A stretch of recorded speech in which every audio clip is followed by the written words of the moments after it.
and just punched him right in the jaw. I was feeling like Rocky. I got to look at the drunk driving arrest with my fine-tooth comb.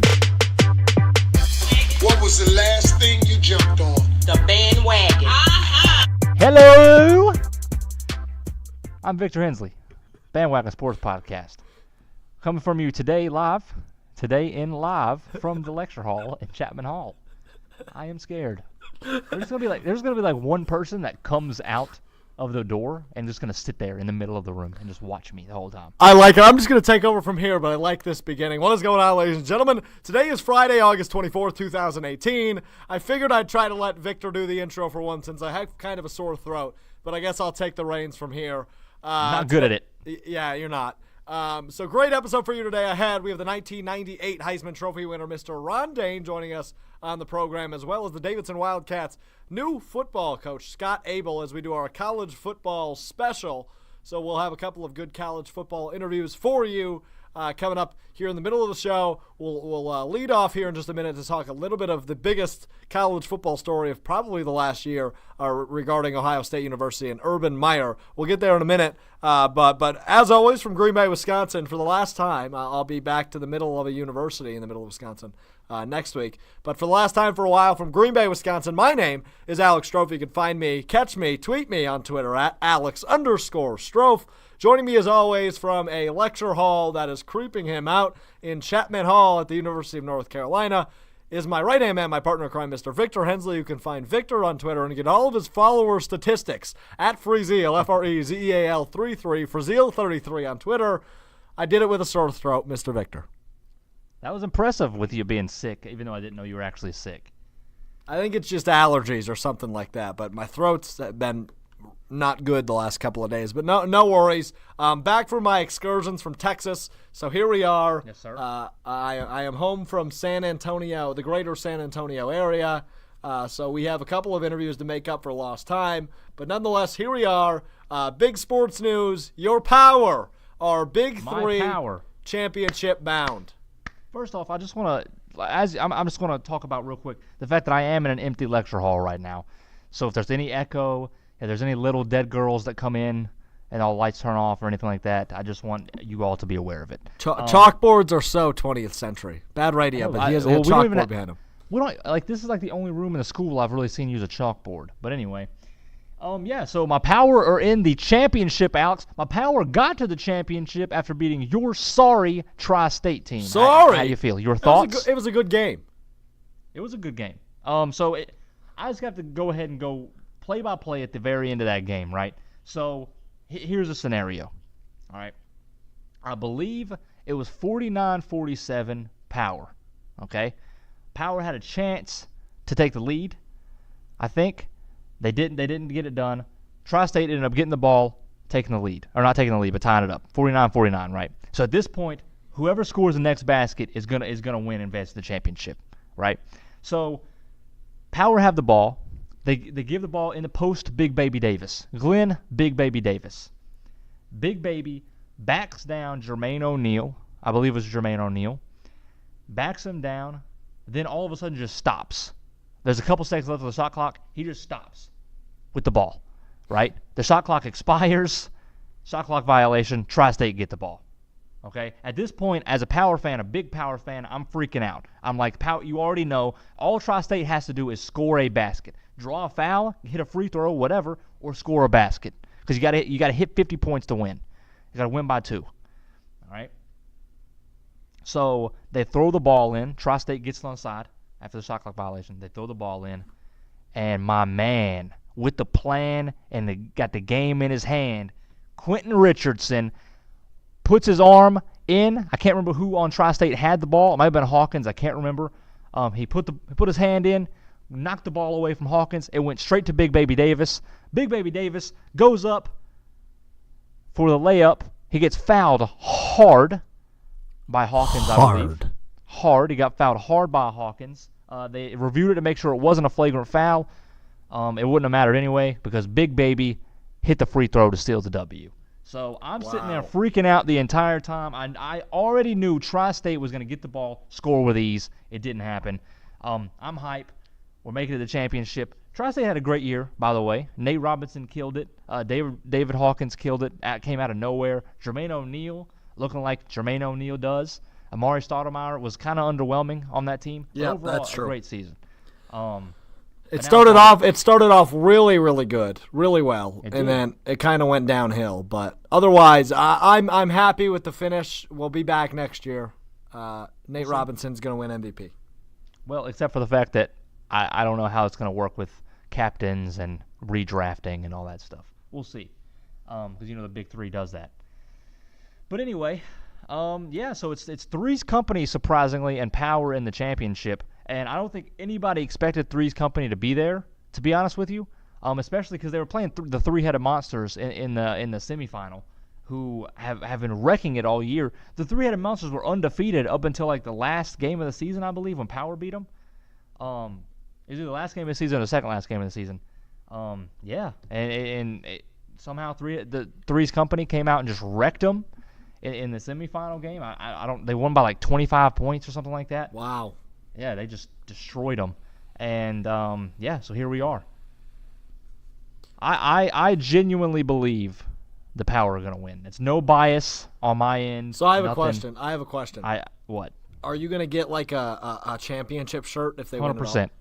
100%. This is my team. You already get know me one? this is my team. Yeah, I'll get you one. Yeah. Actually, how about you get me one since Tri-State lost? I don't think I'm going to do that. Okay, you should. But I'm a diehard Power fan. Big Baby, that's my guy. I'm happy Always for has you. been. My man, 100 grand. Big Baby G. What's up with all of these weird terms you're doing tonight? I like them. I'm really excited. I'm really excited for a topic we're getting to in a little bit. I'm really hype. And it's not Urban Meyer. But No. I guess let's just go there then. Let's just go there. Let's just go to Urban Meyer. Let's do it. I guess we got to get it over with anyway. We got to get it over with, and then we got a bunch of awesome interviews between Ron Dayne and Scott Abell. Ron Dayne will lead off, Scott Abell will follow, and then we'll get to the second half of the show. So the aforementioned topic that we're getting to in a little bit is in a little bit for us because these interviews are, of course, pre-recorded, but for you it might be a while. So hang in there, strap in your seatbelts. These interviews are going to take you on a journey, but we've got to talk college football as this is our college football interview special. Let's talk Urban Meyer. Suspended 3 games. After the week 1 game, he's allowed to lead practices and practice with the team. And then weeks 2 and 3, for the games, he's not allowed to be there, but he's allowed to practice with the team. And, this is an interesting situation. And I don't know if 3 games is enough. I don't know if he should have been fired. But the punishment is interesting, and they released the whole report from the investigation. I haven't read it yet, and I really need to. But a very interesting situation coming out of the Big Ten. He should have been fired. Honestly, at this point, he should have been fired.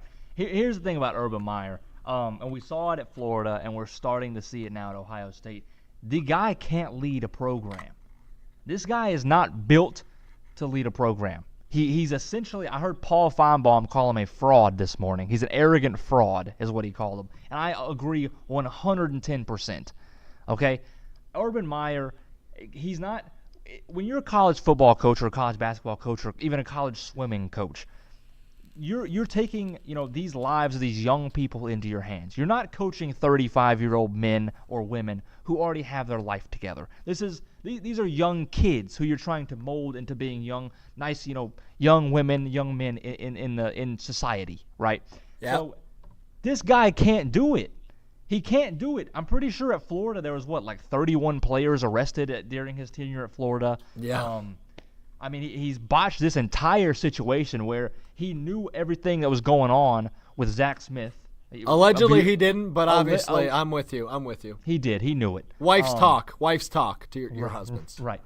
Especially if it's of that severity. You're telling me his wife didn't say anything? Come on. It's ridiculous. He obviously knew about it, and he chose to, at the end of the day, keep this guy on the staff rather than just get rid of him when he could have done that. Turned him in, got rid of him, something. He should have done something. This dude is on his staff, right? And at the end of the day, the same thing happened with Ohio State. They care more about winning football games than they do about discipline, than they do about morals, ethics, values, all of that stuff. They care more about winning football games. At the end of the day, this shows it. So, only giving them 3 games, are you kidding me? Are you kidding me? And they're basically all marshmallow games. One of them is a conference game, and you know who it's against, Victor? Do you know who the conference game is against? Rutgers, right? Yep, you're spot on. Although they do Rutgers. The third week they do play, I think 16 TCU.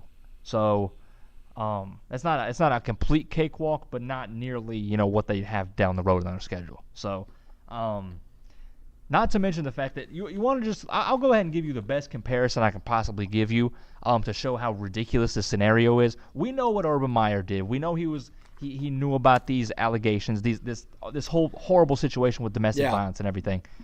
He knew all about it, right? He got suspended 3 games. The players for the UNC football that sold Air Jordans, their team issued Air Jordans, they got 4 games. Just want you to know. Yep, this was brought up. I do another show called the Q&A Rundown, and Quinn McGuire brought up that same comparison that you just brought up in the most recent episode we did. The same exact comparison, and it's spot on. It's such a good point. I mean, and even I know it's a different level, it's a different league, it's a different type of scenario, but Tom Brady for deflating footballs didn't he get 4 games? I believe he did. I mean, players that use steroids in the NFL get 4 games. I understand cheating and all that stuff is bad, and using PEDs is bad, but it's not as bad as this happening in real life with real people in their personal lives. Right. I mean, it's a completely different scenario, and it's laughable. It's on par with Ray Rice only getting 2 games. It's on par with that. Yeah, and that's another comparison I brought up was, and Quinn then added on to that was, and I keep bringing this up because we had a very similar conversation where, the punishment doesn't fit the crime, number one, but number two is with Ray Rice, initially he was suspended 2 games, and then the video came out. Right. So if a video came out of this, you think Urban Meyer loses his job? No. I mean, I think he's out. I think he gets pushed out. And obviously that won't happen because I think it was in their house. But, if there was a video of this, he loses his job. He might. Because if it's as severe as what it sounds, it only hits your emotional strings when you see it happening. Like with Ray Rice. He got 2 games. And then it ruined his career when the video came out. Right. We already know that videos apparently speak a whole lot more than just for example, the Greg Hardy situation. There was a whole detailed description of what he did to his significant other that was horrid, and we all pretty much know he did it. But I don't know if he really got any time for anything. Really, I mean, he should have been cut, and he wasn't. I believe, or at least the Dallas Cowboys signed him. I don't exactly remember how that situation went, but he still wasn't disciplined, and I don't know if he still plays because he's not very good anymore. But it's not because of his domestic violence past, is what I'm saying. So right, and I guess that's a good point. Again, different levels of play, different situations, because that's firsthand versus somebody that should have done something they didn't. And I hear it. It's something I do want to bring up where I don't want to say I'm on the side of Urban Meyer, but I'm on the side of this is much different, and it gets compared to the Penn State situation a lot. It's not the same severity because, Paterno knew of his assistant doing what he did in Sandusky, but it is Urban Meyer, we assume, knowing, and reportedly he didn't know the severity or all the details, but it is on the same level of, what happened and you didn't do anything about it. Yeah. And I feel like, again, the punishment didn't fit the crime wholeheartedly. I don't think he should have lost his job, but maybe a year or more than 3 games, of paid leave or non-paid leave, unpaid suspension would have been more fitting. I would have liked to see them put their foot down. I don't think he should have lost his job again, but a long-term suspension would have been a lot more fitting. I think he should lose his job. Like I said, not even based 100% off of this incident, but just a simple fact that at this point, when a couple of your programs have issues, when there are so many issues that surround you constantly that show you not being able to lead a program, you shouldn't be able to lead a program. You shouldn't be in charge of, 75 kids. You know what I'm saying? There's no reason why he should have a job.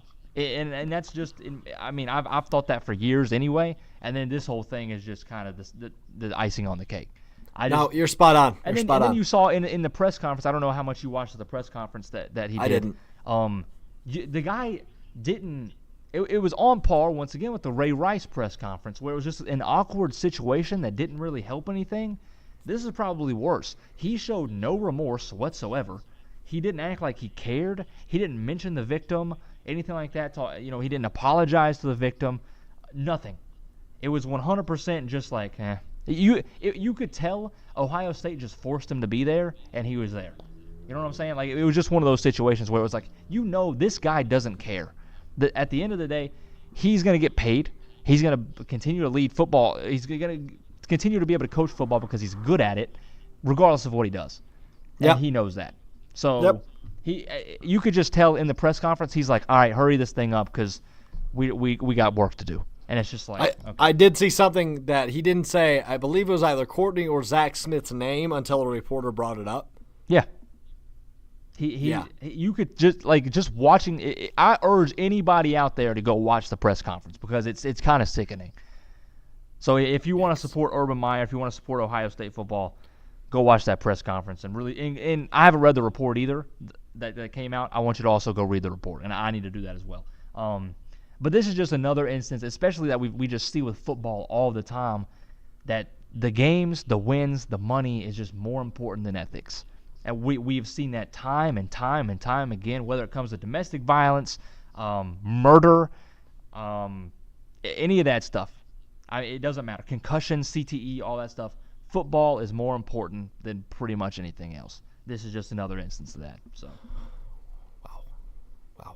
Okay. Well, anyway, that was deep. That wasn't that deep. That was well said.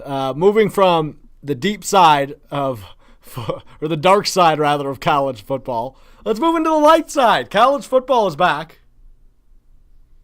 and we have so much to go into. I guess briefly, a couple of solid games this weekend coming up. Alabama tops the charts again. Wisconsin's going to make the CFP this year. I'm confident. Okay. Although they have lost both of their back to dark side.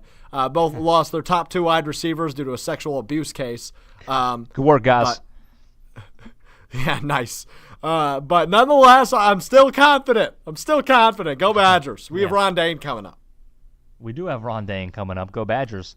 It's so hard for me. I want to get hyped for college football so badly, but you just know Bama's going to win again.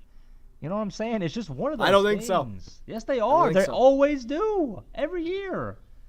Every other year. Every year, Alex. Every year. Every other year. It's every other year. This is not their year. They'll lose in the championship game. Okay.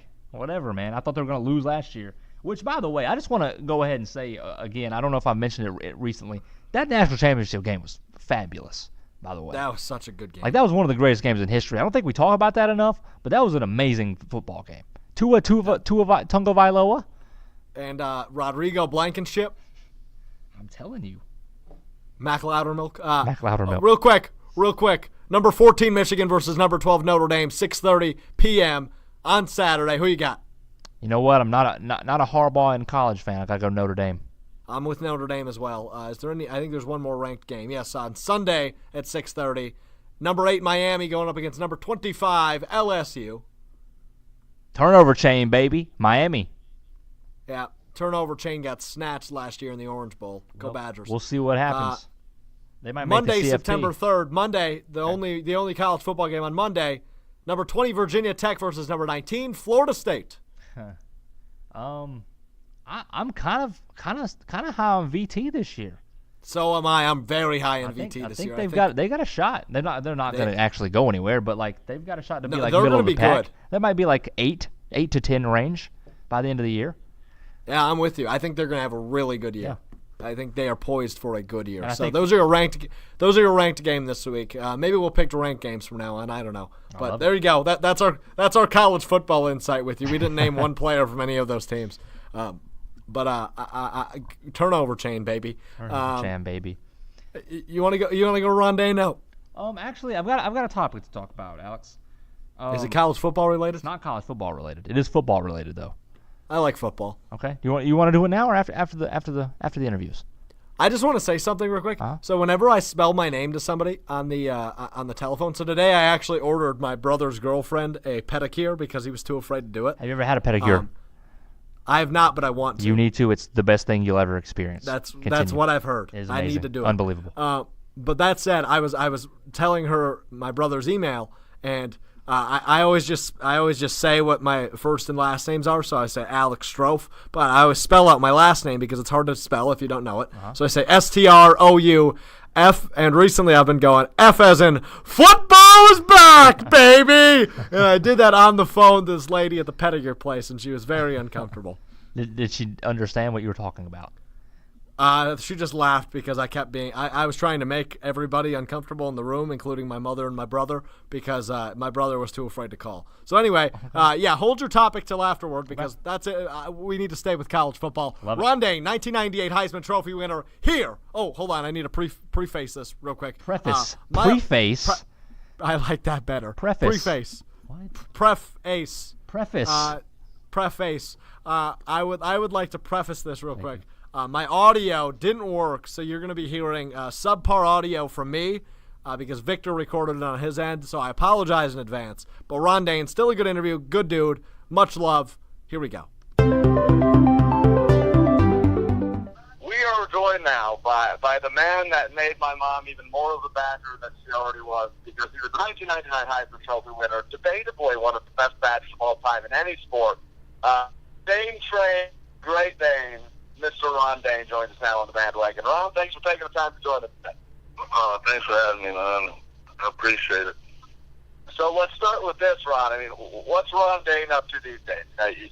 You're done with football from the playing aspect. So what is a day in the life of Ron Dayne these days? Well, usually go down to the stadium, kind of check on the boys, see what the boys doing. I live in Madison, so I go down and check on the boys, and then I have two in college. You know, my daughter goes to Michigan. She's a soccer player. And then my son is a running back. He goes to Boston College. So I'm just going back and forth and, just trying to be a good dad and still work with the university, too. And if I'm not mistaken, you actually just got your degree from Wisconsin back in May, right? Yep, definitely, yeah. So that was probably harder than the first 3 years of school, last year. What caused you to go back and do that? I just wanted to get it because my kids were getting ready to go to college, and I wanted to have a degree. Their mom has a degree, and I just wanted to get mine and, show kids that you can come back and get your degree and, be successful. So did you say you had a daughter at Michigan? Yep. Does that cause any like in-house rivalries or anything like that? Is that an issue? Yeah. Well, I won't wear no Michigan stuff. I'll wear some blue to our games, but I won't wear no Michigan stuff because I never beat Michigan, and she never lost to Wisconsin. So, that's a big one. She beat Wisconsin. They beat Wisconsin twice. So she'll be a junior this year, so it'll be her third time getting to play Wisconsin. So that's her little comeback. She's like, I never lost to Wisconsin, so... And then she's like, well, you lost to Michigan, every time we played them. So I think I lost to Michigan maybe 2 or 3 times. I guess my follow-up to that, Ron, is there a worse college you could have gone to? Like, is Ohio State worse? Is Minnesota worse? if there was one university she absolutely could not go to, what one was it? It would probably be Iowa. Okay. Because of the fact that I broke the record against them. And they probably don't like me down there as much, so I wouldn't want to put that much pressure on her. People like, oh, you're right, dang daughter, and so, Right. So, Ron, I guess what we're talking college. We've talked the phenomenal, and at the time, the absolute most dominant career anybody's ever had as a running back at the NCAA level. It was so to find your niche. I mean, right from the get-go, you were the leading rusher. You were 5th in the nation, if I'm not mistaken, your freshman year. You broke the freshman rushing record. You broke this record, that record, the next record. Overall, bring me through that ride at Wisconsin of being the most dominant running back in college history. Oh, man. I don't know. I don't think we had that much time.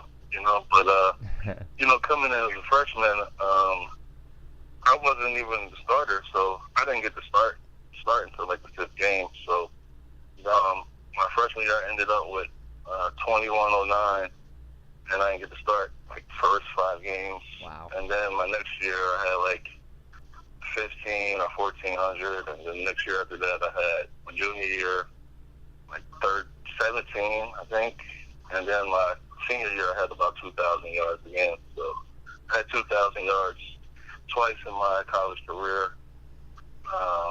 I had some big games, and all my linemen. I had great linemen. I think all my linemen went to the NFL. So I wish I would have took all my linemen with me, then I probably would still be playing. But besides that, it was a great run. People in Wisconsin always supported me and loved me to death, and they still do. It's funny to see people, come up like, "You're not Ron Dayne." I'm like, "Okay.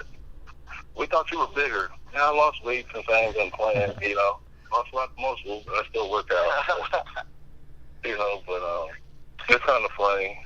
And then, like, my younger kids get to see people running up and acting crazy and asking for autographs. They get so excited about that. I'm like, "All right, look, we're going to just walk through here.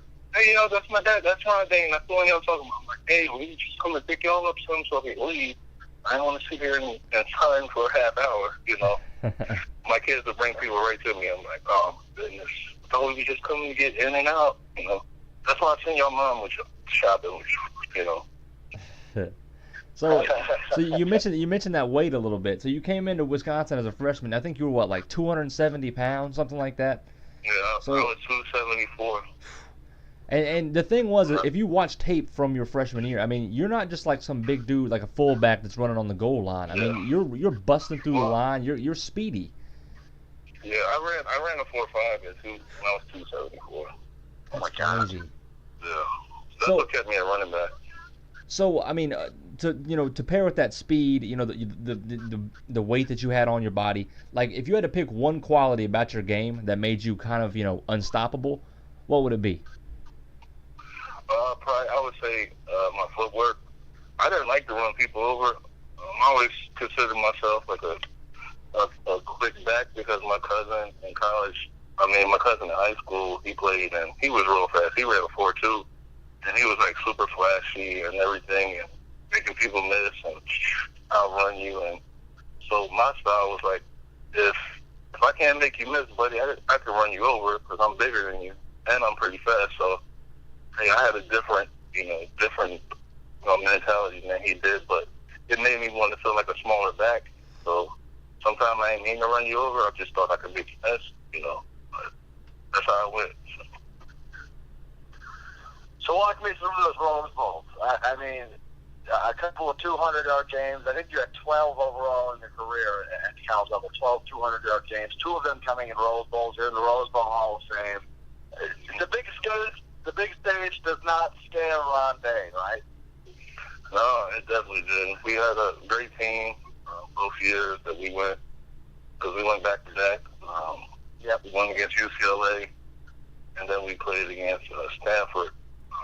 Stanford was probably the hardest game because we didn't really know anything about Stanford, and we knew a lot about UCLA because they was on TV all the time. They were like supposed to be going for a national championship that year, so we seen all kind of highlights and stuff with their team. So with Stanford, we didn't see all that.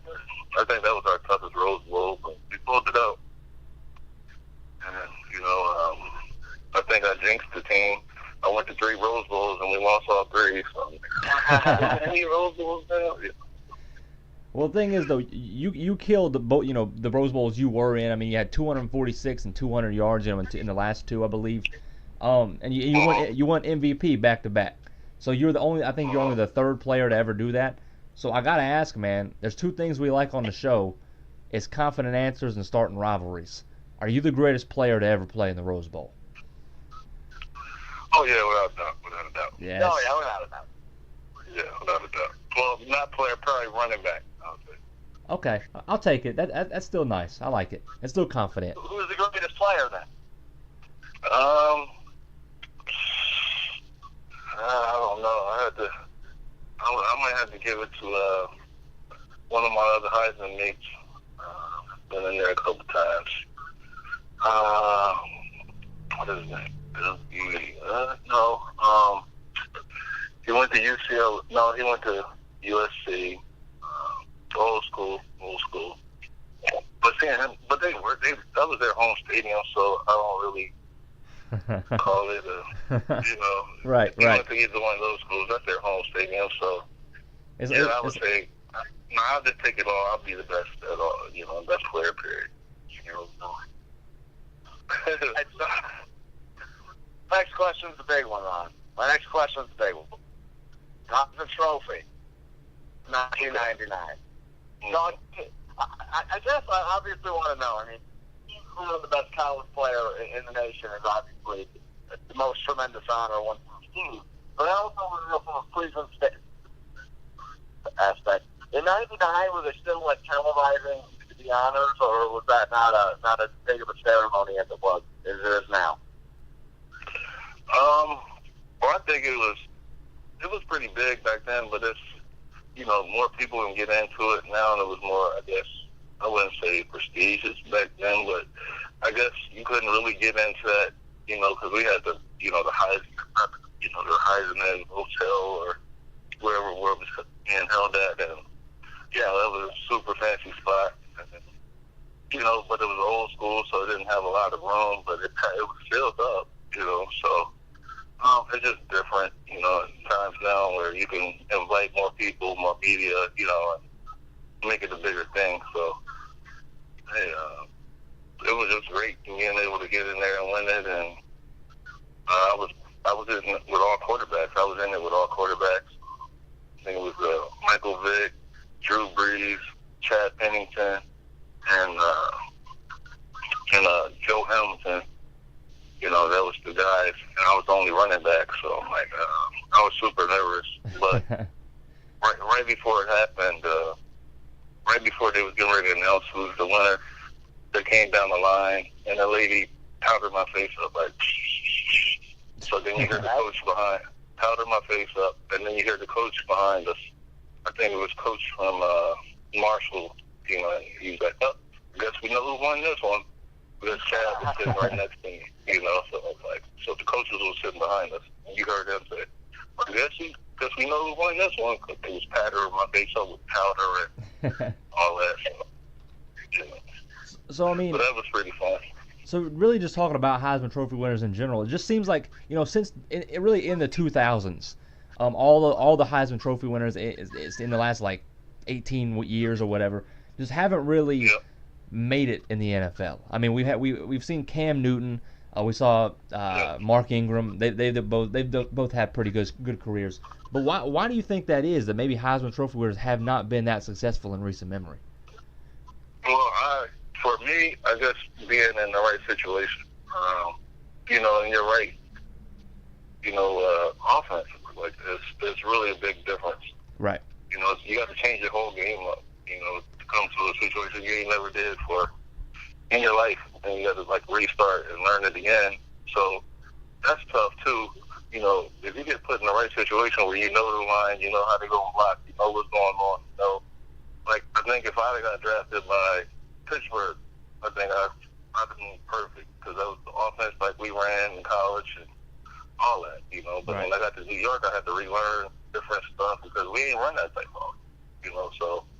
It's the situations you get put in. So I think now that, like Henry, the big running back down in Tennessee, he got an opportunity because what's his name just retired. So now he got a chance. Yeah, so now he got an opportunity. It's his show. It ain't nobody else's show. It's his show. So now you can get to be the back that you was used to being. He was used to being. Everything was his show in college, so now it's your show, buddy, let's go. So I guarantee you he's going to pick it up, just like Mark did. When you get the opportunity to get put in the right situations where it fits you, no matter what, you're going to succeed. But if you don't, then you kind of dwindle off, I guess. Right. And even though they played long, we got a lot of guys that played long in the league, but really ain't showed nothing. But, hey, you got your, you know, past your 4 years that you need to be and get your, you know, your 401k and all that. So, you know, NFL stuff. So, hey, that's successful. You know, that's being successful with me. You made money for 5 to 10 years. Hey, you didn't make a lot of noise, but you still made your money and did your thing. So, You're right. Exactly. you know. And that's a lot of money, by the way. Yeah, definitely. You notice when you retire, when you stop playing, that's a lot of money. Right. And so I gotta ask, Ron. We used to see all those commercials that were on like ESPN and stuff like that about like the Heisman house, right? So like the secret hangout that the Heisman trophy winners have and stuff. Does that exist? Do you guys have like a secret, like a real secret club that you guys go to? Nah. No, that'd be nice though. That'd be nice. We need to get one though. Yeah, my childhood is ruined. Can we be invited if you make one? Please? I just want to feel included, Ron. Well, it's kind of fun though. When they do those commercials, we do have like a whole, it's like a big old mansion that we go in, and they kind of clear the rooms out and put stuff in them. So that's kind of fun. But we do be around each other in that house, you know, in that Heisman house, because we go to that same spot all the time. So okay, that's a real house, and we really do go in there and kind of, because we're there all day, so you got to hang out. So you know, it's like a living room, you know. So yeah, it kind of is like a secret hangout. Okay, I like it. Yeah. I like it. So going back to Heisman Trophy winners, Ron, I want to ask about a guy that plays your position on your former team that might have a very good chance of winning it this year. His name is Jonathan Taylor. You've been very open about how you hope Jonathan, you know, breaks all your records. You said something along the lines I think I read was as long as we're winning, I don't care, right? So, well, talk to me about this kid who was just a freshman from New Jersey. Also, I think you went to high school in New Jersey, if I'm not mistaken. Yeah. So, I mean, obviously a lot of similarities in solid footwork, New Jersey, and probably a future Heisman, we hope, for Jonathan Taylor. Talk to me any relationship you built with him or you know, what you've seen out of him in his first year at Badger. Oh, man, he's a great guy. He's a super smart kid. He wants to learn. You know, he's eager to learn. He's a funny dude. He's just a all around good kid. A kid everybody on the team loves him to death. You know, besides his athletic abilities, you know, he's just a great smart dude. You know, he's one of the electronic guys. So most of the guys have him come set up their stuff in their rooms. Like, hey, I need you to hook up this and hook this up. So. That's just a great part about him. And he just called me earlier today and told me what time practice was. So I was like, you coming? Come on down. You better come to practice. So there you go. You're going to learn. You know, so he calls me and we talk all the time. And, you know, especially about the fumbling thing. We did a couple things this summer. And I guarantee you won't have 8 or 9 fumbles this year. So right. I guarantee you that, you know. So, but yeah, he's one of the guys that he's gonna be one of the front runners. Him and probably one of the guys from the other running back from Stanford. Mm-hmm. Since he stayed, you know, I think they'll be the 2 top guys. But Georgia has a couple backs down there. You know, that's gonna be pretty good too. So I don't know, but I think he'll be one of the top 2 in the NCAA this year. So I actually want to go back real quick to a running back that was at Wisconsin a couple years ago. So you broke the record, the single game rushing record for Wisconsin. You had 339 yards against Hawaii, right? Yeah. That was back in the 90s. And then 15, 20 years later, whatever it was, I don't do math, Melvin Gordon came out, and he had 408 against Nebraska. Yeah. So I'm assuming you probably watched a little bit of that game. Was there any part of you that was like, man, I hope he don't break it. I hope he gets just short, like 338. No, the only part that I thought about, you know, when I would tell people ask about that question, like, yo, did you feel like you could have? Man, I had 339 yards in half. I was done at halftime. So he got to play. You know, like Right. if I got to play that game, I probably would have had about 500-600 yards. If Coach would let me play. So this was at half. Yeah. So I had 339 and a half, and he got it. He got 4 or something in the game, the whole game. So you know, I was happy for him. I don't ever complain about somebody breaking the records. That's why they there. You got to break them. But then somebody just broke his the next week right after. Yep. Yeah, so, you know, records are made to be broken. So, you know, and he probably played the whole game. He probably made him break the record. You know, like, wow. You know, that game was probably like 70 to zip. Dude had 440-some yards. Yeah. He broke Melvin's, you know, right after next week. Broke it. Yeah, I remember that. That was absolutely ridiculous. So I want to get your opinion on something going on in college football right now, Ron, and that is the football playoff system. The 14 playoff. You know, obviously a lot of mixed opinions about this. I want to get yours. Just being a former player, being in a situation of a really good team. I mean, obviously Wisconsin last year loses one game, doesn't make the cut, and obviously the team that beat them doesn't either. I want to get your opinion. Is it either well, good. What do you think if you're willing to get your opinion on it? I don't know. I think it starts up. I think it ain't fair for all the teams. I think if you want to start a system and go into 4 games, that's okay, you know, to see, but you should just do it like the college do. You know, might as well have a whole little seed or 20, cut the season in half and just have the seed play. You know, like, hey, you lose, you out. You know, boom, boom. But you give other teams opportunities to play. You know, like the Elite Eight, or you know how you just break it down each time. Boom, boom. If you don't make it, you lost. All right, y'all out. Season's over. You got to wait to the end and play a bowl game somewhere. You know. I don't know. It's kind of tough for the 4 because everybody don't get a fair shot, no matter what. Right. No matter what. If you're the number 1 team at the beginning of the year, you lose 1 game, you still got an opportunity to play to be in the top 4. If you're number 10 or maybe 15 and you lose 1, you ain't got a chance to make the 4. You know, Right. So I think it's like even if you're in the top 3, top 5, if you lose 1 game, you still got a chance to make the 4. But if anything other than that, you don't. And that's why I don't think it's fair. Like if you start out in the beginning of the season, you're in the top 5, you have to lose 1 game, y'all still have opportunity to still be in the top 4. And that ain't fair to everybody else. It is not consistent almost year. So that's Ron Dayne. We've got so much more for you, so I'll have to set up another time because I don't want to go too far over the time limit. But at Ron33 Dayne, I'm sure Dayne. Thanks so much for taking the time to do this, and we'll do it again. All right. Hey, thanks for having me on the bandwagon. I appreciate it. Go Badgers. You know it. Appreciate it. Go Heels. We are joined now by Davidson head football coach in his first year, Mr. Scott Abell, joining the bandwagon. Scott, thank you for taking the time to do this. Sit down with us. Oh, thanks for having me. You know, we're excited this time of year as always, and just really ready to get this first year underway. Yeah, so you move up from a Division III school here in Davidson. Stay on the Pacific, or what would this be? Atlantic, east side of the country, kind East of Coast, from yeah. Virginia. Make the move up here.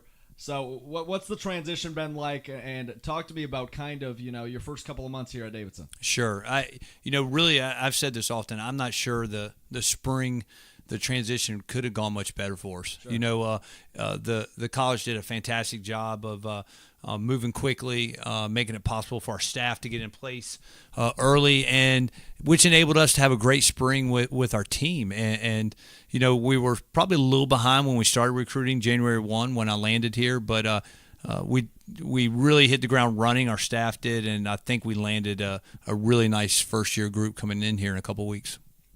So I've got to ask, just first off, you know, this is mainly known. This is a basketball school. There's been a lot of, you know, good players that have come through here. You know, Cinderella teams sometimes. So how are you going to try and change this school from, obviously not taking away from the basketball program, but how are you going to try to make, you know, football more exciting here at Davidson? Sure, I think it's a great question, and I think when you talk nationally, I think across the country, when you mention Davidson, people think of basketball, and first off, I think it's we wouldn't be doing our due diligence if we didn't expose that, right, and help our cause with the notoriety our basketball team has built across the country. So we have spent numerous weeks in California this past spring recruiting. It's actually yielded one of our early commits for the 2019 class, first California commit. I asked around here, people can't remember when. So, so we're excited about that. And I think with all institutions and all programs, you have to understand what are your strengths, and then you have to use those strengths to help build the model and the program you want to build. So for us here at Davidson, certainly in the athletic world, people see us as a basketball program. But across the country, we're known as one of the top academic institutions. And we will use all of that to help attract the very brightest student athletes. And, I think the college and the institution is probably more committed than ever. The excitement, the enthusiasm is really like nothing I've seen before. And, this is my fourth head job at some level.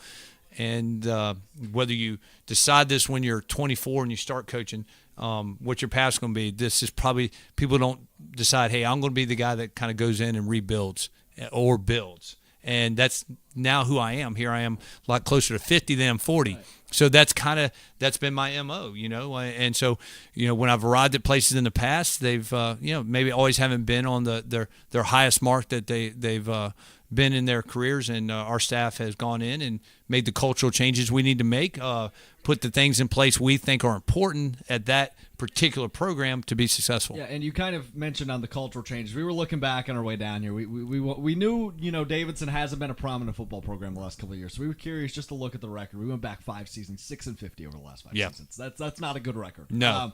So you talk about the cultural changes. Obviously, you saw a team like UCF, obviously an FBS team, but a team like UCF that went from being whatever it was, 1-12 to being undefeated national champs.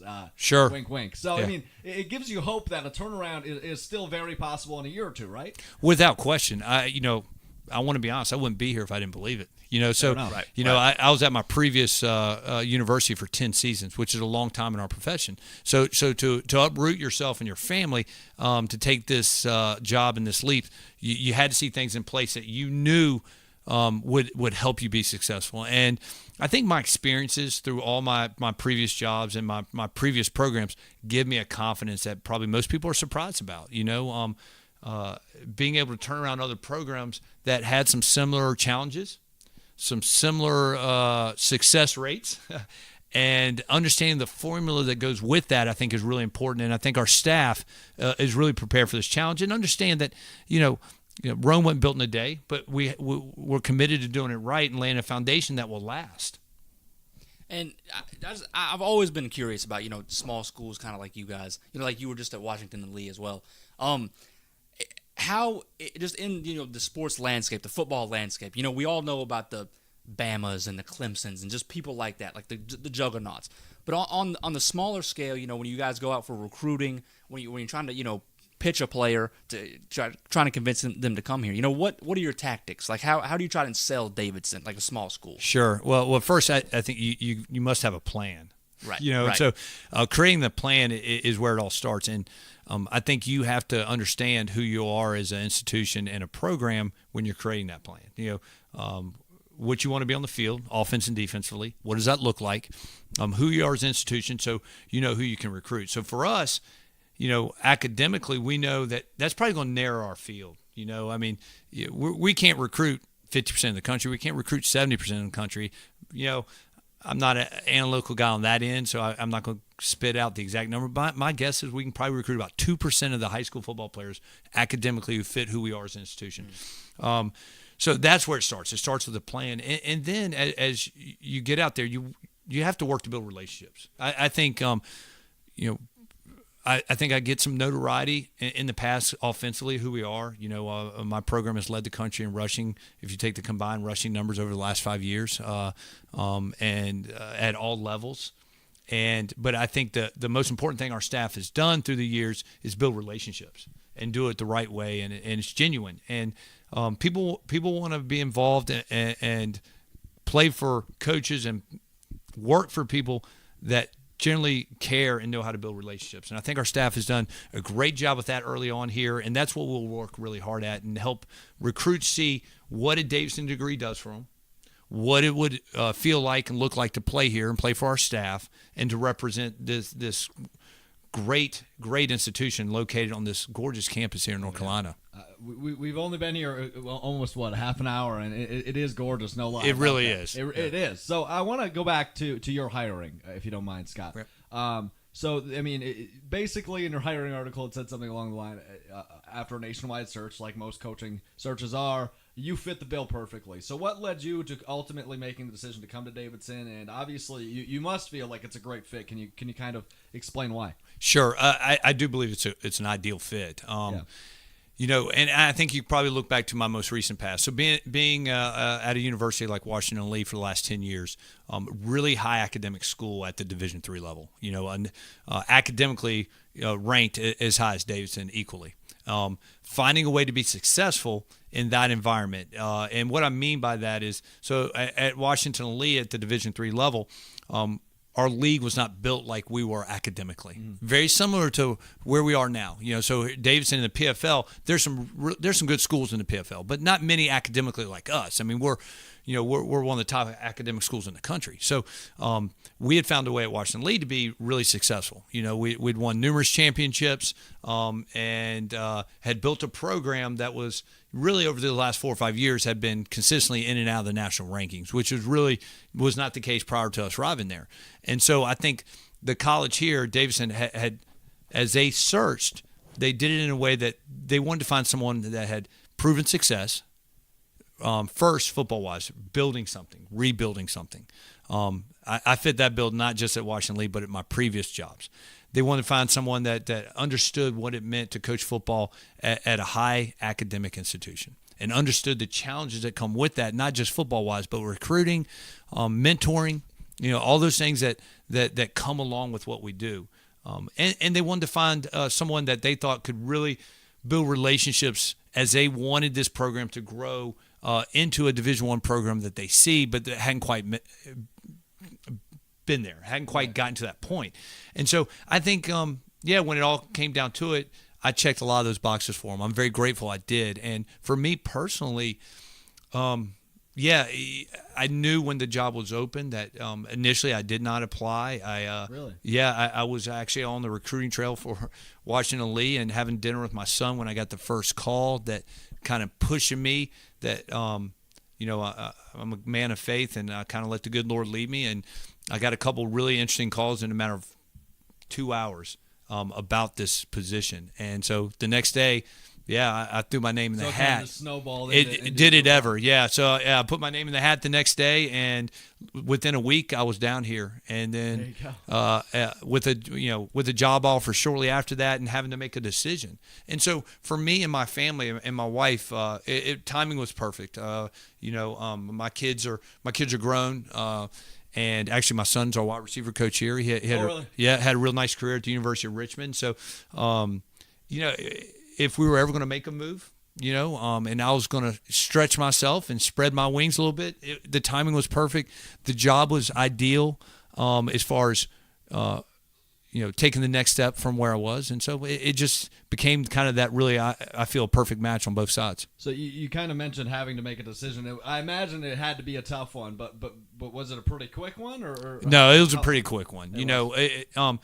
It's tough because of the relationships you build. Exactly. Yeah. So especially when you've been with someone 10 years, and when you've been in a program 10 years and at an institution for 10 years, you build great relationships. And I have great friendships and fondness back in Lexington, Virginia, and plus we were living in an area for the most part. I lived within 100 miles of Lexington my entire life, and somewhere in Virginia. Right. So those things, once you come to grips with, the rest of it was easy, because what an awesome opportunity this is for Davidson, for our staff, myself, and the challenge excited me.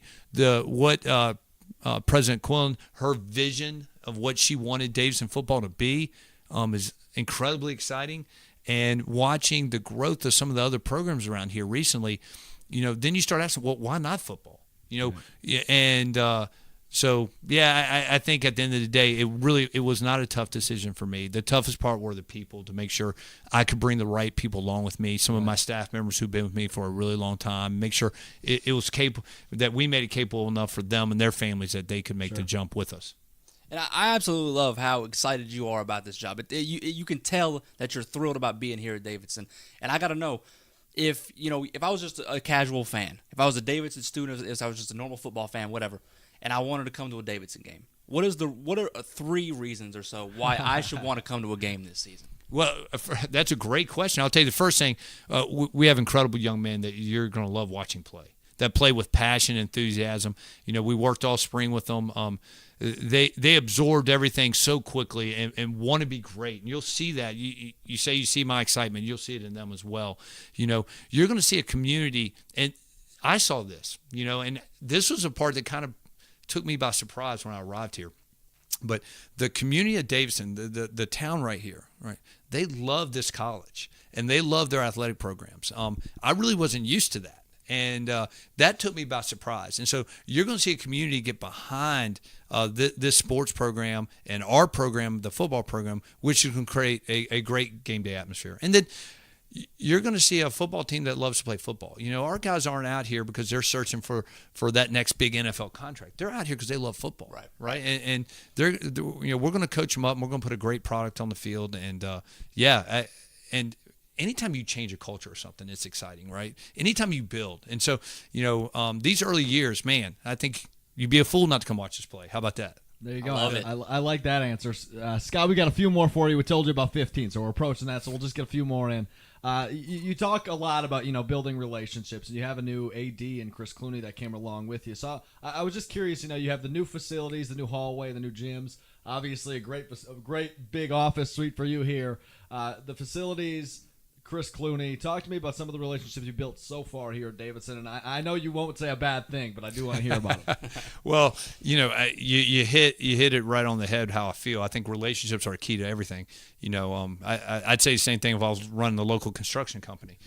So the ability to get here and start building those relationships were really important for our staff. And, Chris coming on board is kind of that last piece, and we're really blessed to get a Davidson alum with his great experience in athletics. I mean, I feel very fortunate, and what you're going to have the opportunity, if you haven't already done so yet, I know, to meet with him at some point while you're here in town, and I think you will.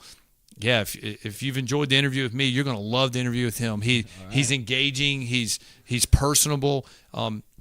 He comes across as a guy that understands the importance of relationships, and that's really what you want in someone who's going to lead your program and lead your athletic department. So we're excited about that. But the community has really, and I'll start with our greater community of our alumni. When you talk about relationships and building those, they have gone out of their way to make sure myself, our staff, our families have been welcomed. I've never experienced anything like it. I mean that. And I think that's really unusual for a program that has struggled, like we've struggled, to have that kind of excitement. Whether it's, inviting us out for breakfast, dropping by the house and welcoming my family and I, coming by the offices. But they have been unbelievably welcoming, and we are very grateful for that. That's awesome. Well, Scott, thank you so much for sitting down with us for about 15 minutes. We really do appreciate the time. Best of luck this year. I know it's an exciting transition. You know what? Actually, I have to ask a quick question. Oh, okay. So there's 2 things we love on the show. Oh, here we go. It's confident answers and starting rivalries, right? Gotcha, so yeah. You just mentioned Chris Clooney. Yeah. He sounds like he's a great guy and everything, but I'm going to put you on the spot. Most likely we're going to have you 2 on the same episode together, right? Okay. I got to know, why should we put your interview first? Oh, okay. Wow. I like that. I am a competitive guy, He's a baseball guy, so why do you get to be the leadoff batter?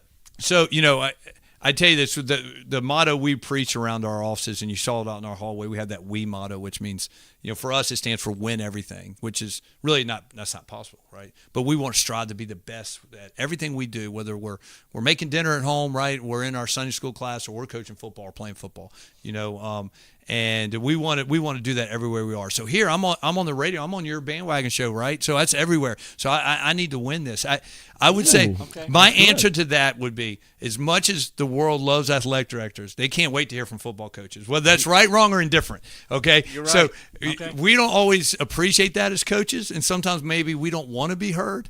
But the greater masses, for some reason, think they need to hear from us. So I would say with that, I think you should lead off with me. The big crowd will stick around to listen to Chris, but you can't go wrong. I want to be clear. If Chris leads it off, I will just feel blessed that I have the opportunity to follow him, and he'll do an outstanding job.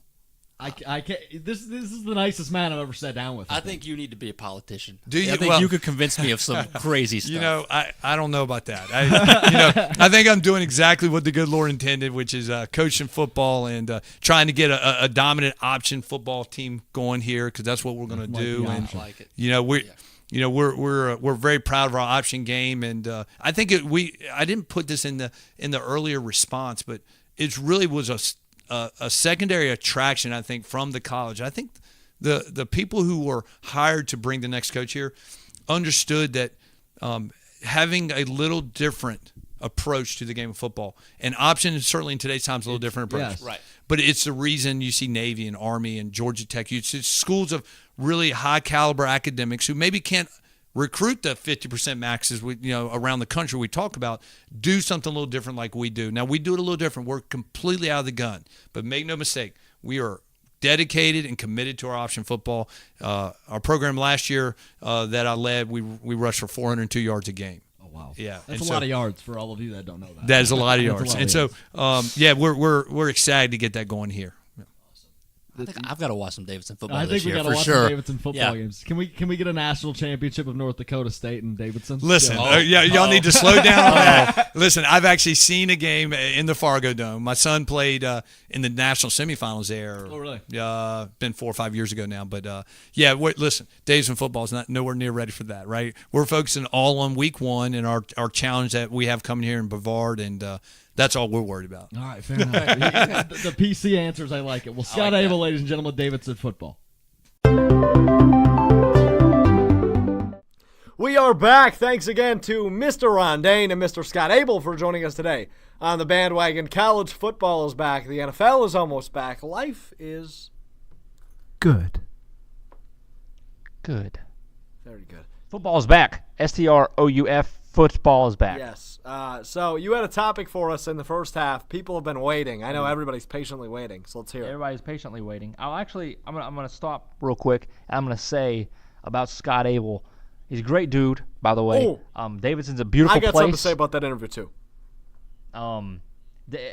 So I don't know how much we talked about Davidson when we had Chris Clooney on the show, but Davidson is low key amazing. That campus is great. It's the tiniest place I've ever been in my life, but it's so amazing, and they love Steph Curry. Yes, they love Steph love him. Curry. He's everywhere. But campus was great. But why? Another reason why that campus was great. That was the Scott Abell interview was by far the comfiest interview we did.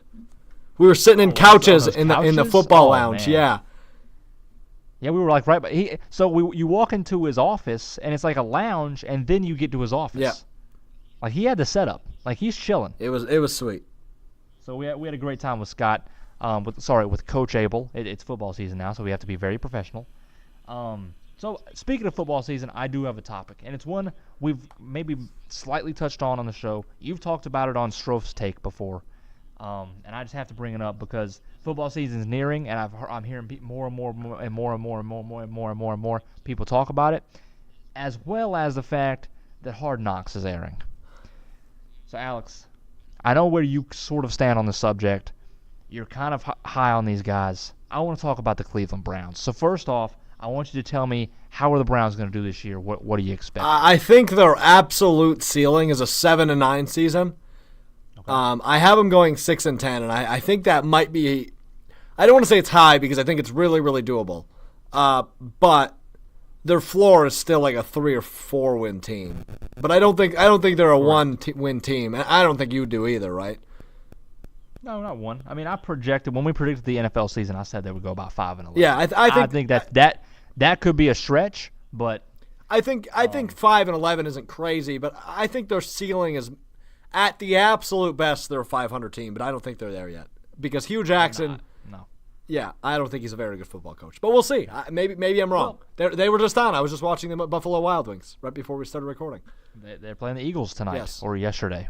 Yeah. So, people are high on them. You're not 100% high on them. The fact that you say they could go 500 is still a little I think that is me. if everything goes well, there's no injuries. Yeah, that is the right. absolute ceiling. I think that's a stretch. Well, to everyone out there that thinks they're somehow either going to make the playoffs or have 8 to 9 wins, I've got news for you. They're not going to. Okay, so last show I believe you talked about all about Lamar Jackson and how there's so much hype surrounding him. The media's talking about him nonstop, and you're tired of it because he's a in your opinion he's a third string quarterback. He's not. He should not be talked about, is what you said. That right now there's too much hype surrounding him. He can be talked about. Like obviously we're gonna take interest to rookie quarterbacks and who are first-round draft pick, former Heisman winners in preseason. We care about that, but it's just, and I guess this was more when that was the only game playing was the Hall of Fame game between the Bears and the Ravens. So that was the only thing being talked about was Lamar Jackson. He's gonna be great. Get the gold jacket ready. Like it was that type of talk, and it was bugging me. I think you misconstrued what I was the message I was trying to send. I think Lamar Jackson will be good because mobile quarterbacks are a very, very 21st century thing. And you look at Cam Newton, Russell Wilson, Deshaun Watson, they succeed. And I think Lamar Jackson has the potential to do so. He's not ready to start yet. I don't know. The hype around him already is annoying. But I think he could. That's what I'm saying. I think he could be very good. So I didn't really miss your point. I said your point straight on is you think there's too much hype around a not ready quarterback. I mean that's yeah. That's the point. The point is the fact that you're upset about hype. Okay, I am also upset about hype because it seems like the entire nation is for whatever reason talking about the Cleveland Browns like they're the most interesting franchise out there. That people act like they have a shot to go somewhere this year. I had a friend of mine say they were 10-6 this year. It's ridiculous. And I'm going to go ahead and just spout off a few reasons why it's so ridiculous. All right? So let's just talk about the 2017 Cleveland Browns, Alex. You want to talk about them real quick? They went 0-16. They went 0-16. One of what? 2 teams to ever do it? 3. They were the 3rd team to ever go winless, I believe. Yep. 2nd team to go 0-16. They were 0-16. That's number 1. That's 0 wins. They're 1-31 the last 2 seasons. All right? Let me just run down some statistics for you, Alex. The Cleveland Browns of 2017 were last in points per game, last in average scoring margin, last in yards per point. I don't even know what that means, but I just thought it was cool, so I said it. Last in yards per point margin, 31st in touchdowns per game, 25th in red zone scoring percentage, 24th in yards per game, 28th in third down conversion percentage. Let's go to defense. They were 31st in opponent points per game. Last in opponent red zone scoring percentage. They were 17th in opponent passing yards per game, 21st in sacks per game, 31st in field goals per game, and just to top it all off, they were last in turnover margin and also last in takeaways. Yep. Coming from all of the things I just read off, I'm going to go ahead and summarize that for you in layman's terms if you don't understand some of those terms that I just used, like yards per point. Even if you don't get that, it's fine. And here's why. The Cleveland Browns, essentially, 2017 Cleveland Browns, did this. They sucked at offense, sucked at defense, sucked at special teams. That's the Cleveland Browns for you. Congratulations. That was them last year, Alex. 0-16, last in so many categories. I don't think I saw a single category in the entire NFL, a good category, that they were like top 15 in. Like they were terrible at everything. Okay? Let me go ahead and read you off some of the additions that they have to this new Cleveland Browns roster that's going to make them pop, make them very good. All right? You got quarterback Tyrod Taylor. Thanks for saying it right. Yeah, you're welcome. I'm not going to disrespect my man Tyrod. Sorry. Running back Carlos Hyde. Wide receiver Jarvis Landry. I guess I'll add wide receiver Josh Gordon because he hasn't played in about 7 years. Well, he played a couple of games last year, but not. I don't count it. Quarterback Baker Mayfield. cornerback Denzel Ward, both of those guys are rookies, and safety Demarius Randall. Those are pretty much the big additions for the Cleveland Browns roster. Yep. All right. So when you look at the additions, who do you sit there and say, you know what, this is the reason they're going to improve? Alex, who would you say? It's also very dark in here. Oh, Alex. God, the lights Alex, just turned very off. dark. It's dark. Alex, what do I do? Do I move? Yeah, you should get up and walk while I talk here. You're not going to hear what I have to say, but other people are going to. Oh, you're going to bring your headphones in your mic. I'm not leaving you, brother. I'm not leaving. What am I doing here, Alex? So just for those of you that don't know, I'm in a lecture hall, and the lights just shut off. I'm in a dark room. I'm in a very dark room. Oh, you know why, Victor? It Why? just struck 11 o'clock. Is that what happens at 11? It's 11:01. Okay, well, here's what we're going to do. I'm going to transport. So I want you to keep talking, Alex, and I'm going to transport out of this room because I'm scared. I'm very frightened. And, yeah, so just talk for a second. All right. No, answer my question. Yeah. So my question is, of the additions I just named, who do you think is going to be the one to improve this Cleveland Browns team? Look. Because I've got an answer that everybody else is saying, and I just wanted your opinion. So I guess the first thing you look at is a competent quarterback, Right. And Tyrod Taylor, and I mean he led a playoff team last year, and he had a solid year. I think that addition, in and of itself, is good enough to win you football games, more than zero, obviously. You add a running back in Carlos Hyde that'll pair up.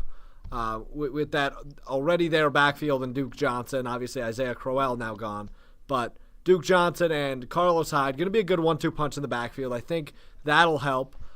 You have a healthy Josh Gordon when he was, playing in the right state of mind, was leading the league in receptions, whatever it was, receiving yards, one of the fastest receivers in the NFL. That in and of itself, again, a very, very important addition. I love that you're just walking right now. This is fantastic. I'm transporting. We're going to see how this goes. Hopefully I I don't hope get grabbed. You're gonna set off some alarms or something. Oh, I'm actually kind of scared about that. I'm going to get the cops called on me. Yeah, that'd be sweet. That'd be kind of fun. Back to football, though. Jarvis Landry, who, I don't know if you saw this, called himself the best wide receiver in the NFL the other day. He's not that, but he's a good wide receiver. He is. And I think that when you give a guy like Tyrod Taylor, competent targets in Jarvis Landry and Josh Gordon, that helps. And you have a guy like Carlos Hyde and Duke Johnson, guys like that in the backfield that can catch passes. That helps an offense, right? When you have weapons that will, and David Njoku, now the starting tight end, who is, I think he's going to be in his second year now. And I think the thing I look to most in this Cleveland Browns team as a whole, both offense and defense, is transition, fundamentally getting better as time goes on, right? So potential is starting to be reached because people are starting to get better. Defensively, Denzel Ward, he was my favorite defensive player in the draft, and Understandable. I think he was terrific at OSU, and I think he's going to be great. He's in concussion protocol after last night's game against the Eagles, but he'll be healthy, we assume, for Week 1. I think that's a great addition. Demarius Randall, being a Packers fan, was very underwhelming. One of the dull spots of that, one of the many dull spots of that Packers defense last year. But he moves back to his original position that he played at Arizona State at safety. I think that might be a good addition, but I'm not going to argue for that one way or another. I don't know. I think the hype around them is good because it's an uplifting thing. I think the vibe in the locker room is that they can actually win football games this year, and I think they will. I don't know. It all starts with the competent quarterback, and it goes from there on down. Which I'm very glad you just ended your point with that.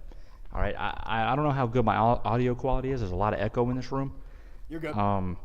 Okay. So there's definitely echo, but you're good. Well, you know what? Let's move outside then. We talked about doing a show outside, as in like outside.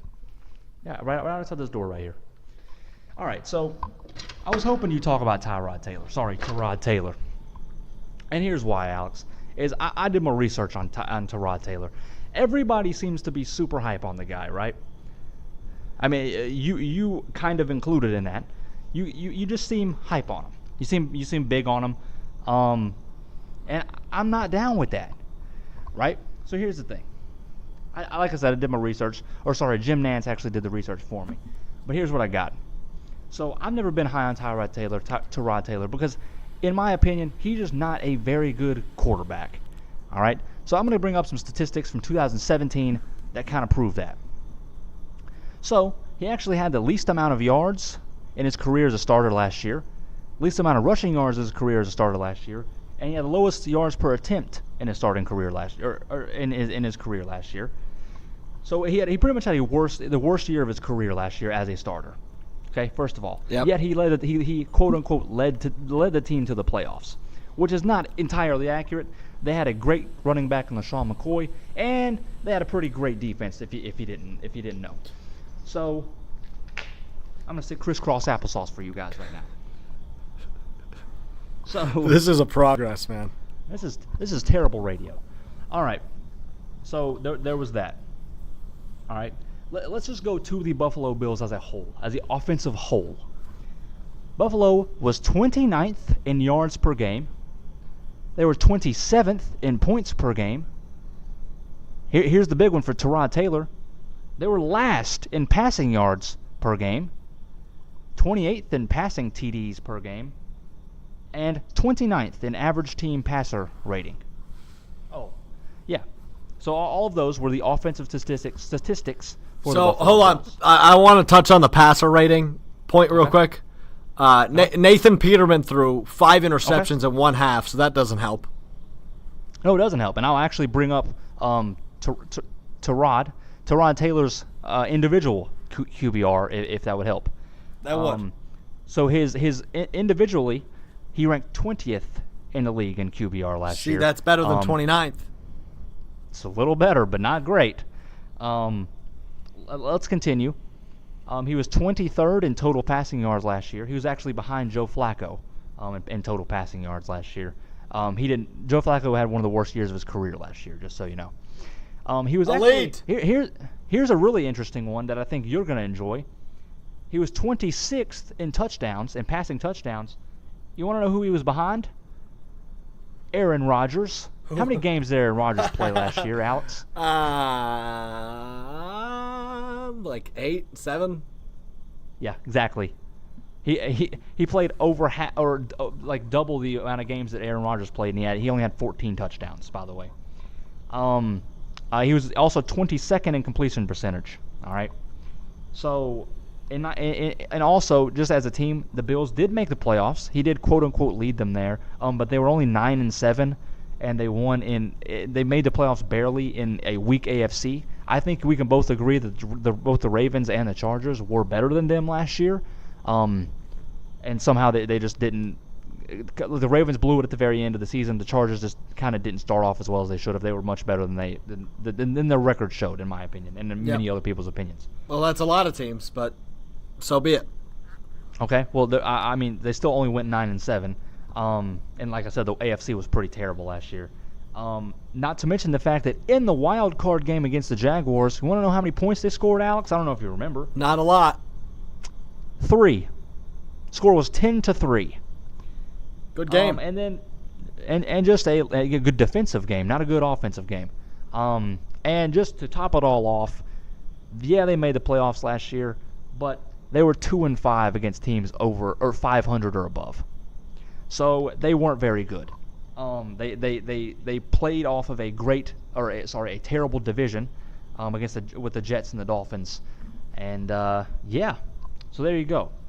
So that's really my snapshot of Tyrod Taylor. All right, and that's why I don't think he's the guy who can lead this team to 7 or 8 wins, 8 or 9 wins, 10 wins, whatever people will try to say, because there's no way. The dude's not good enough. He's not successful enough to be able to lead an 0-16 team to somehow what Hugh Jackson will call the greatest turnaround in sports history. That's what he said, Alex. He said that.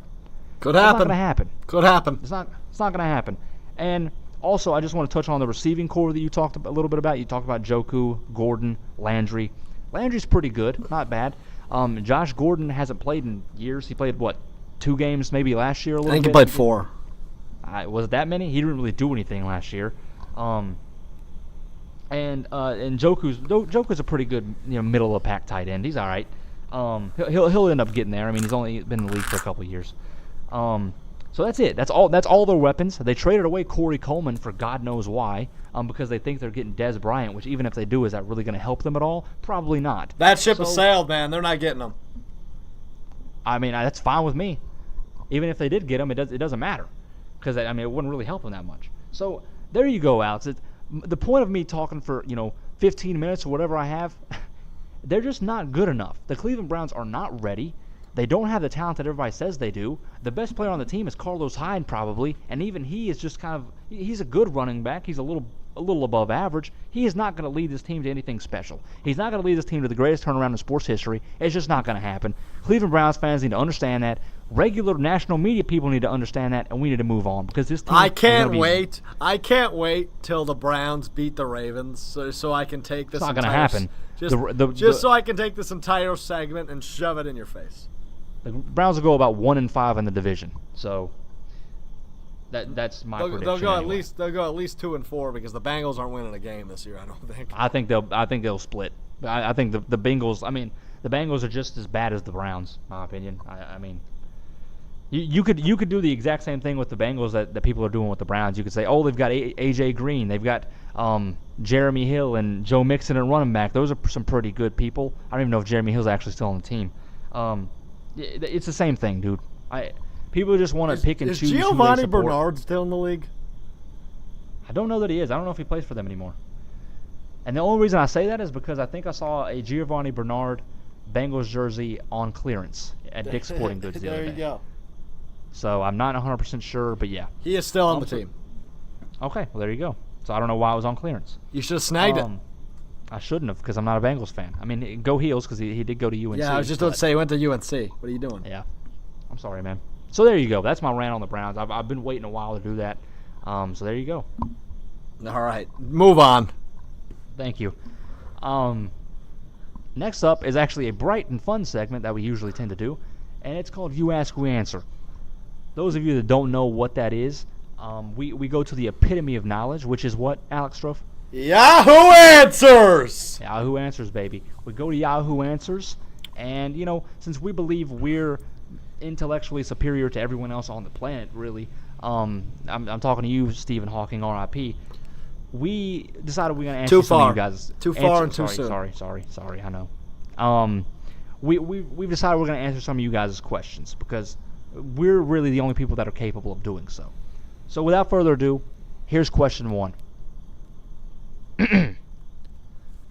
Is 28 too late to be a worldwide famous celebrity? Is it too late for me to become famous? Hi, I'm 27 years old. I believe I'm a really nice, interactive person, and I had the potential. I'm a bag designer, and I love makeup, and my dream was always to become famous for what I do. I know a lot of the famous people start really young. I was suffering from depression since I was young, and I have come out of it. Do I have the chance now to be the next Huda Beauty, Kylie Jenner type of influencer? Yeah. Shoot your shot. Follow your dreams. Don't let your dreams be dreams. Just do it. I love it. I mean, she's a bag designer. Would you buy one of her bags? Yeah, I would. Too. Even if it's just like a nice like Michael Kors purse, I'm down, dude. I'm there. I agree. And the thing that makes me really mad about this is the top answer says the only influencing you will be doing in the next 30 years is influencing the size of the Coke next to my Big Mac meal. That's what the best answer says. Yeah, that's pretty harsh. So we're trying to lift people up on this podcast unless you're a member of the Cleveland Browns organization. So you know what? Yeah, go get them, Tiger. I don't know why I called her Tiger. Next up, have you ever seen a ghost? No, I haven't because I don't believe in ghosts, but you might have just seen one in that lecture hall, but that's beside the point. I've been having dreams where, like, I have an interaction with somebody I've been with. So, like, for example, my girlfriend or my girlfriend's father most recently, he gave me money to renew his subscription at the local newspaper that I work at. last Okay. night. And last night I had a dream that he asked for his money back, and I couldn't and he took it out of my wallet. And I woke up this morning thinking he did that, and then I looked at my wallet and the money was still there. So I was very confused. What does But this I've have to had, do with like- ghosts? I've just been having weird dreams. I don't know.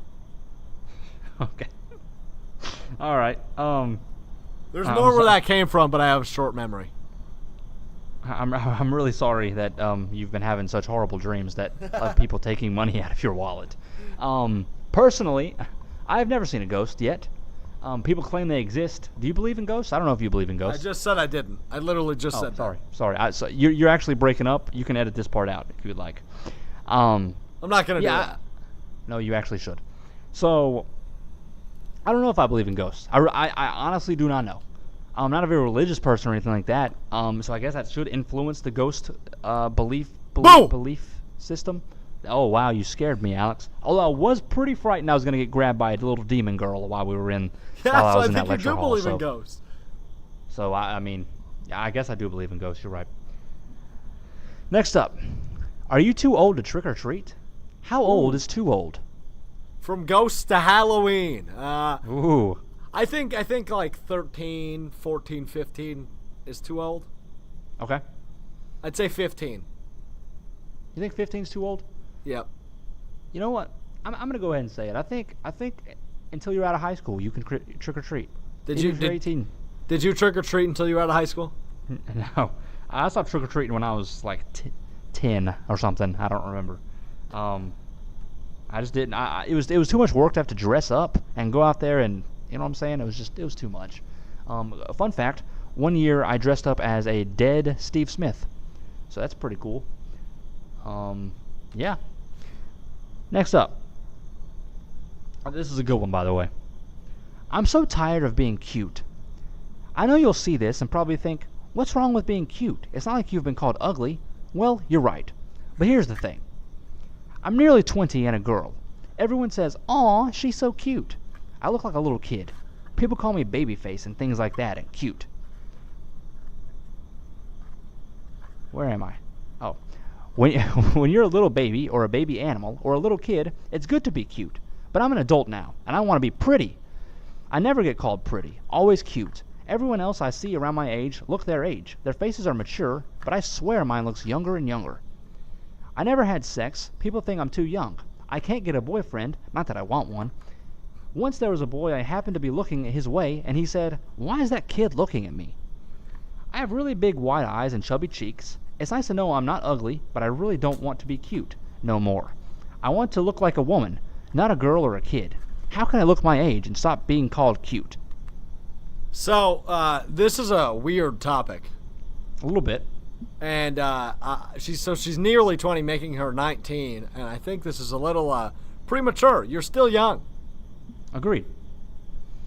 so I'm gonna skip the question. Next.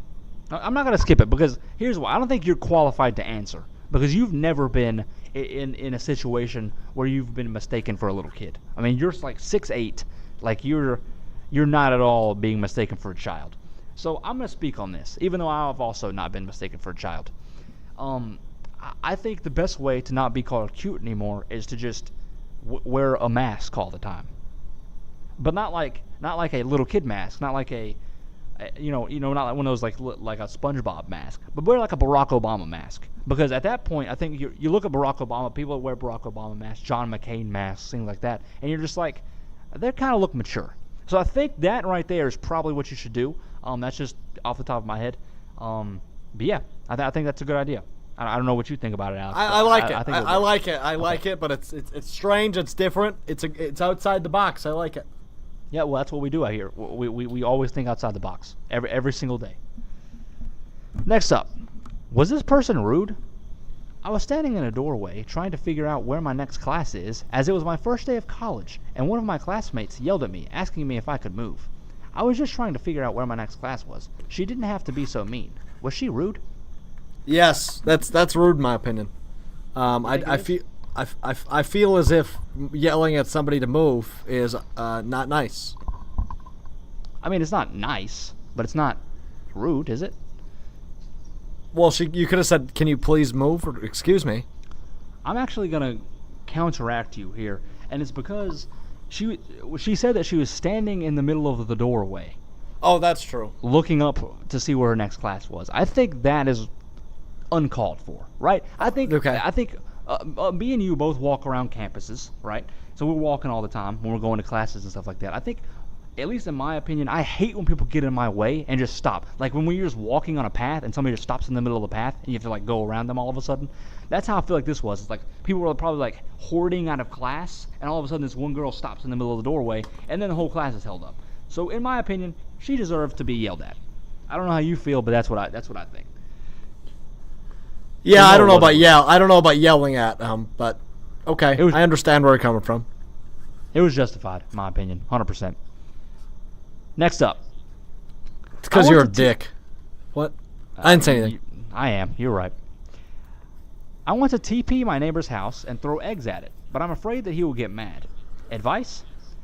My neighbor is always complaining about me playing loud music at night, and I'm sick of it. I want to throw toilet paper and eggs at his house tonight, but I'm worried he might get mad and shake his fist at me. What should I do? I feel like shaking his fist at you would be the least of your worries. I think jail time would probably be my biggest worry for you. Right. Like that's not a good idea. Not particularly, but here's the thing. If you were, playing loud music, you're just trying to enjoy yourself, right? Is it really justified for them to, constantly scream at you to turn the loud music off?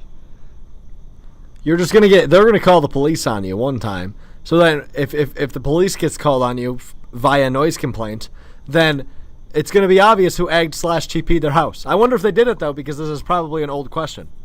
Well, it seems, it doesn't seem like, they don't say that the police has ever called on them. Hey, does it say when the question was posted? It does not. But the first answer was 28 minutes ago when I screenshotted this. Okay, so that might be tonight. You should follow up. You should comment on the post and say, "Hey, did you do it?"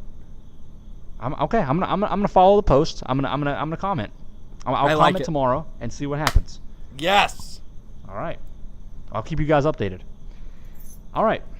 The Speaking, finale. Speaking of keeping us updated, This is I think this is a first for us. This is the first time we have actually had an update on one of our questions, and it was from the last You Ask We Answer, I believe, featuring Hawkins Sager. And this person says, "Why didn't any of you believe I hooked up with my aunt's husband? I am an adult woman to whom he is not blood related to. I am related to my aunt, but not her husband." So if you don't remember, Alex, we had a question a couple weeks ago where this woman visited her aunt. Does my aunt owe me anything? I gave a surprise visit to my aunt. Before I left her place, she told me she was... never mind. She visited her aunt by surprise, left some clothes there, and her aunt said that she would send it to her. She banged her husband and then left, and then her aunt never sent her clothes, and she kept sending her aunt money. Yep, that's what happened. So, I don't really know what the question is here. I guess it's why do people not believe that she did it? I believe her. She seems like the kind of person that would do that. So, I believe her. Yeah, I wasn't doubting her ever. So, we're supporters of you, Anonymous. I'm not, but I love her drama. It's entertaining for me. Anonymous homewrecker. That's what we should call her. There we go. I like it. So I guess it's time for our last segment, Alex. This is it. Can I lead off? I would love for you to. So I am jumping on the bandwagon of America Says I Am Great. So there is a game show on the Game Show Network, brand new this year, called America Says.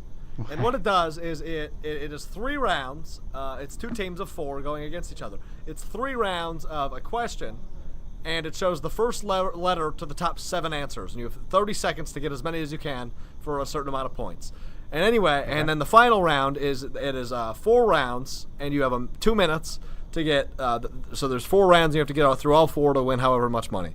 And so the first round is one answer. The second is 2, 3 is 4, or 3 is 3, and 4 is 4, and you get 2 minutes.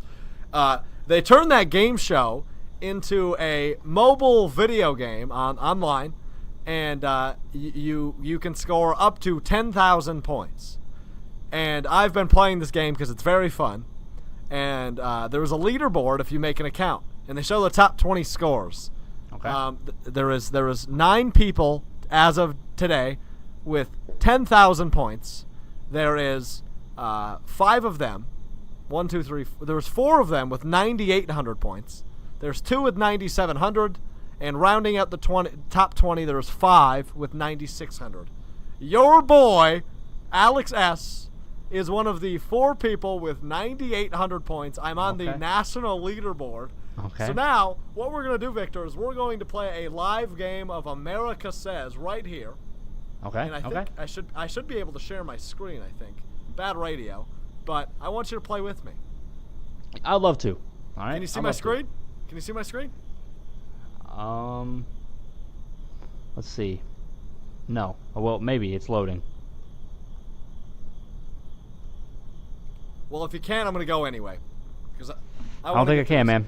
I don't think I can. Well, we're going to see if we can get to the 10,000. So I'll read you the question, and I'll tell you the answers I'm putting in. Wait, what happens if you get to 10,000 again? I'll be atop the leaderboard. I'm at 9,800, which is the second best score you can get in this game. Okay. So 10,000. Here we go. Round 1. When I think of auto racing, I think of blank. The N is NASCAR. There's one with DE. I bet you can get that one. It's the first. So it's a 2-word. When I think of auto racing, I think of the first. It's a 2-word phrase. DE. Okay. Dale Earnhardt is the answer. Okay. The next one is a D. So the answer to that one, Daytona. There's an S. That one's speed. There's a 2-word phrase, JG. Jeff Gordon. Jeff Gordon. There's a C, 4 letters. Cars. Oh, that's And now there's an N, 5 letters. Noise. We got everyone right in round 1. Good job. We're going to try to get a 10,000 point score right here live at the Bandwagon. Round 2, here we go. Ooh, I've never had this question before. It's so hard to wash blank off my hands. I know the first one starts with a G. That's the number 1 answer. Germs. Grease is. Germs is on here too, I bet. Nope, germs is not on here. There's 2 other G's. One is D. I'm gonna go with dirt. That's correct. We have a minute left. There's a T, a P, an I, and 2 G's. A T? Grit, maybe? Nope. T, 3 letters. Grime. No. This is hard, man. I don't like this game. What's the I? The I is 3 letters. Ice. What about soap? Why isn't soap on here? This is too hard for me, Alex. All right, we ran out of time. Let's see what the answers are. Tar, paint, glue, ink, and garlic. So Garlic? we're not going to get 10,000, but we're going to continue to play the game. We're at 1,200 points going into the 3rd round. We need 2,100 to qualify for the bonus round. I look forward to blank all year long. I've never had this one either. S. I'm going to go school. That's incorrect. Sports, maybe. I can't get it. There was a S, a C, a T, an S, an E, a V, and an F. This is too hard for me. Oh, boy. Easter, I bet, is on there. I got Easter. Christmas is the C, I bet. That would make sense. There's one. We need to get one more to go to the bonus round. What are the letters again? We have 2 S's, a T, and a V, and an F. I look forward to Valentine's Day. Valentine's. No, that's not it. Victory. Victory. Not enough letters. Just Victor. That's still not enough letters. Oh, We have 15 seconds. I look forward to S. One S, a T, a V, and an F. I look forward to French fries. Oh boy, we're not gonna get it. What's the S? What do you think the S is? Spring, summer, I bet it is. Yes, I got it. We're going to the bonus round. Yes, sir. No time left. I got sir. summer. That's a buzzer All right, beater. The ones we missed: Thanksgiving, spring, vacation, and football. Oh, vacation. That would have been a good one. All right, we have the minimum amount of points to qualify for the bonus round, so we're going to the bonus round. Here we go. I'm going to try to let you get this one. At least the first one. The first one in the bonus round is, I hate when I step in blank. DP. That one's pretty Dog easy. poop. You got it. Round 2. When I think about Santa, I think about blank. There was a P and a C. This one's easy too. Presents. Yep. Christmas. You got it. Round 3. My go-to excuse for being late is Traffic. T. Yes, that's the T. O and K. Kids. Yes, that is K. O. We can always skip and come back. O. What is an O? I know the answer as well, so we can always come back. Okay, let's come back then. All right, we'll skip and go to 4. I have a hard time sitting still at blank. Church. C. Yes, that is one of the C's. W. Work. Yes, that's correct. We have H and C now. Home. Yes, that is the H. And another C. I know the answer to this one as well. Well, you're just smarter than me then. I don't know the answer. The answer for C is concerts. What? People are always moving. And my go-to, I'm gonna try to see if you can get this one. My go-to excuse for being late is blank. Overslept. You got it. Bang. We won the bonus round. 5,000 points. You got Bang. 7,300. You fell about 2,400 short of my high score. So close. America says you're pretty good. What does that mean? You did okay. Your turn. So America says I'm great. That's the bandwagon I'm jumping on. All right, that was a really long bandwagon, but I loved it. My bandwagon was not going to be nearly as long and probably not as fun. It's gonna be kind of fun. We talked about the power at the beginning of the show, the BIG3, my power being in the championship. So I actually want to go ahead and give a shout out, jump on the bandwagon of the first woman head coach in men's professional sports. That is Nancy Lieberman. She killed it. She led the Power to a 7-1 record, or really a 6-1 regular season record. Led them to the championship. She's the coach of the year in the BIG3. I read an article on her today. Everybody treats her with the utmost respect. They love her there in the BIG3. She's an amazing lady. She goes hard in the paint, all that good stuff. You can tell she's having fun out there. So there you go. I'm jumping on the bandwagon of Nancy Lieberman, the first woman head coach in men's professional sports, and she is balling out. Balling out. Shout out to Nancy. Shout out to Nancy. Go Power. Shout out to Scott. Shout out to Scott. Shout out to Ron. Shout out to Victor. Shout out to Nancy. Shout out to the Power. Shout out to the little dead girl that was probably in my room with me while I was doing the show. No shout outs to Urban Meyer, but shout outs to you for sticking with us through our college football extravaganza. We're approaching the 2-hour mark. So that was fun. That was fun. Let's do it again sometime. Next week, perhaps? Next week, perhaps. Let's do it. Until next time, good luck in school, Victor. Thanks, man. Appreciate it. Good luck moving in. Thank you. Yep. Goodbye, everyone. Goodbye. Good night. What up, Miss C? It's your boy V Hen. You knew I'd have to come at him again. 2018. 4 years later. Change the style up a little bit. This is a Smoothie's production. One day I was walking down the street. I was really thirsty, so I walked a piece, had a big glass of water. Then I had to pee, so I ran all the way home. Then I opened up the door. I ran straight to the party. My bladder couldn't hold it anymore. I lifted up the seat, and then I began to pee. They went from the kidneys to the ureter, down to the bladder, where it all matters. Then through the urethra, where I'll have to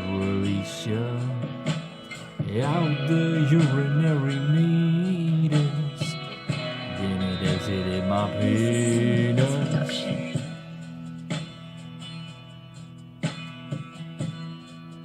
Then it exited my penis.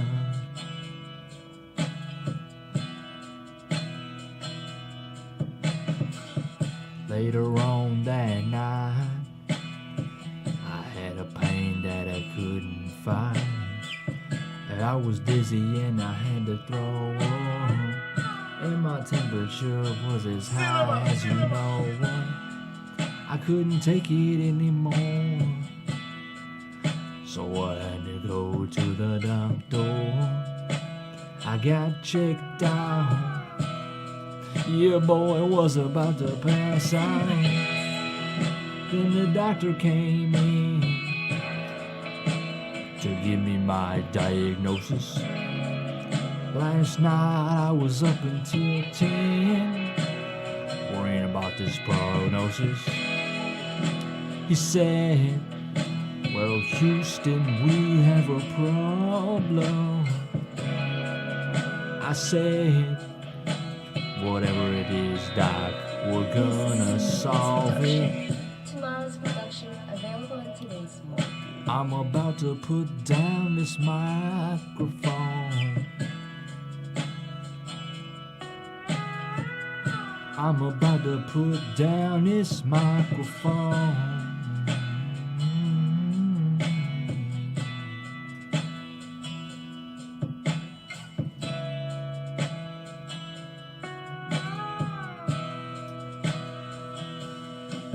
It was a kidney stone.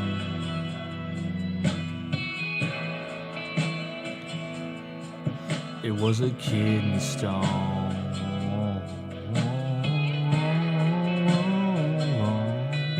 It was a kidney stone.